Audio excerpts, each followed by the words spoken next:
Queremos saudar todos com a paz, nosso Senhor e Salvador Jesus Cristo. Eu sou o pastor Valberli Lima e venho trazer para você mais uma mensagem da paz de Deus para o meu e para o seu coração. Amém? Glória a Deus. Mas antes disso, eu quero te pedir que você venha se inscrever em nosso canal, ativar as notificações, que é o sininho, e deixar o seu like. Amém?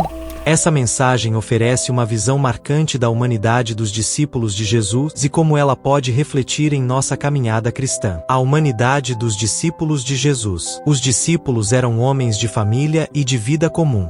Jesus entrou na casa de Pedro e viu a sogra deste, que estava de cama e com febre. E ele tocou-lhe a mão, e a febre a deixou. Ela se levantou e começou a servi-los. Mateus capítulo 8, versículos 14 ao 15. Muitas vezes idealizamos os discípulos, muito diferentes como eles eram, esquecendo-nos de que eram pessoas comuns, com famílias, e tinham responsabilidades e lutas do seu dia a dia. O relato nos mostra que Pedro era casado e tinha vínculos familiares próximos, inclusive uma sogra doente. Isso reflete a humanidade e o contexto judeu da época dos discípulos, onde o casamento e a família eram essenciais. Não devemos esquecer que Deus chama pessoas de todas as realidades e contextos. E, assim como os discípulos, estamos inseridos em comunidades e famílias que fazem parte de nossa missão. Nosso testemunho de fé irá impactar nossos parentes e amigos próximos. A cura da sogra de Pedro por Jesus nos revela um propósito de serviço. Ela se levantou e começou a servi-los. Após a cura da sogra de Pedro, ela se levantou para servir. Esse detalhe é pequeno, mas significativo. Jesus a cura, e o primeiro impulso dela é o serviço, um exemplo para todos nós. Esse trecho nos lembra que, ao sermos transformados por Cristo, somos chamados a servir, como resposta natural ao toque de Deus em nossas vidas. É um convite para refletirmos sobre como reagimos às vitórias de Deus. Quando Ele nos cura,